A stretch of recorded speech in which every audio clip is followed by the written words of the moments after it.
I'm gonna talk about something I've been holding off for almost 3 years now, which is conspiracy theorists. I was gonna make this video all the way back after my superstitions video, and looking back, I'm glad I didn't, cause I was kinda tweaking with how close-minded I was. I know conspiracy theory means different things to different weirdos, but just so that all the basement dwellers know I mean no harm, I'm not really talking about politics in this video. While I may go over specific conspiracy theories and say they're dumb or something, I'm gonna focus my problem on the conspiracy theorists themselves and why I think they're off one. Cause otherwise, you niggas would be pillaging my butthole. So one thing is, a lot of these so-called conspiracy theories are actually perfectly reasonable to think are true. Like if you think the government is evil, or willing to harm at least some of the population, that's not a dumb thing to believe. And even if I don't know whether certain actions were the government's faults or done by the rich and powerful, I'm a lot more open to the idea they might be. If you think the government is composed of lizard people, then you get no props and you're still a moron. Honestly, the term conspiracy theory just makes people look bad, when a lot of times they have genuine concerns. The government has literally admitted to capping about stuff in the past, but people use that label conspiracy theorist to lump in the negative IQs with the normal people.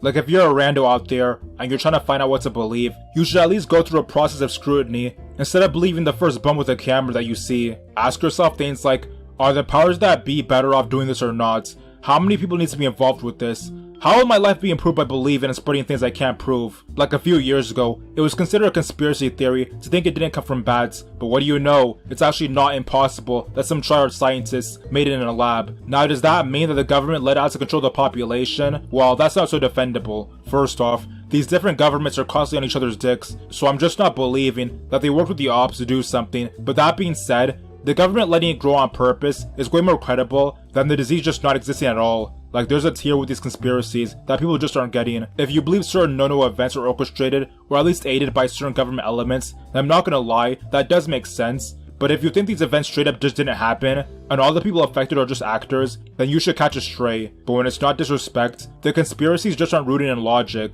I can see why someone thinks we didn't land on the moon if you just hear one side of the story, but look at the wider context. Like America's biggest ops were just fine letting it take credit for one of the biggest W's in human history. Does that make sense? Like you really think the Soviets would have no way of proving that didn't happen, or at the very least would go along with it? Like no nigga, those countries weren't filling each other like that. I'm mad at the guys who think the world is flat basically. I know a lot of people complain about flat earth websites, but to be honest, most of those people are just joking. Like they don't seriously believe the world is flat. There are a few soft skulls among them that actually do believe the nonsense they're spreading. It's these guys I have a big problem with, because you actually have no excuse to think like this. It goes back to what I said earlier about how people around the world aren't feeling each other. Like yeah, most governments in the world agree that climate change is a problem, but one, there are high-ranking people in a lot of major countries that publicly deny it, and two, even among the ones that believe it, they can't even get their plan in order as to what they're trying to do. So you mean to tell me that bum-ass niggas sitting in the UN can't even agree on what to do about global warming and pandemics, but they're all magically on the same page when it comes to making sure no one goes to Antarctica to prove the world is flat? Yeah, no. We literally knew the world was a sphere before we even got to space, because the angles in which shadows are casted are different depending on the longitude, indicating, well, whatever, it doesn't even matter, because these people don't care, and that's my biggest problem with them.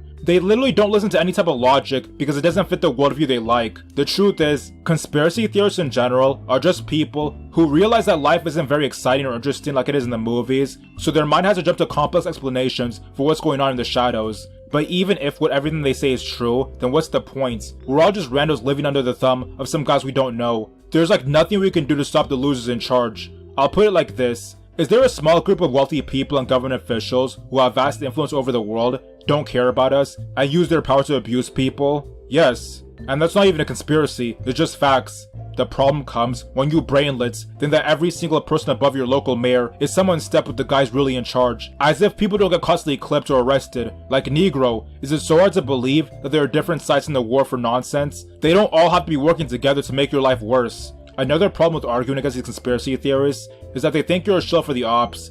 But it's like even if what you're saying makes sense, then it doesn't matter because you can't know anything. They say they got on their path towards low IQ blog posts because they chose to question their governments, but too bad they didn't have the sense to question the rando website they got their fucking theories from. You can't even hope or try to get them packed up either, because when one of them goes, it means you must be trying to silence them. When it comes to life in general, It's like everything is out to get them, and the whole world is set up to have them fail, so there's no point in doing anything. And I mean, on one hand it's true that a lot of things in the world are set up to give out L's, but if that's gonna be your attitude, then it's just an excuse to be useless. If you want to believe in something, then go ahead. Like, there's nothing wrong with thinking outside the box a little, but if you're one of those guys who spends their life telling everyone they're idiots for not agreeing with you, or being as skeptical of random dweebs as they are of the government, then you should be banished from society, because you serve no purpose in life.